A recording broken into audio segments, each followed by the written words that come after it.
Hello dear friends, subscribers and guests of my channel.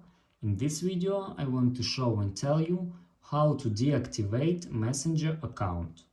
Please put your like, subscribe to my channel and share this video with your friends. Let's get started. So first we need to go to Messenger. After that we need to click on this button and click Settings. After that, you need to scroll down and click See More in Account Center. After that, you need to click Personal Details. And here, you need to click Account Ownership and Control.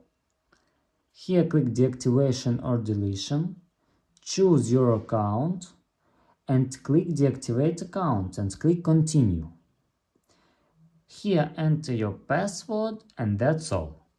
If you enjoyed this video and found it helpful, please put your like, subscribe to my channel and share this video with your friends.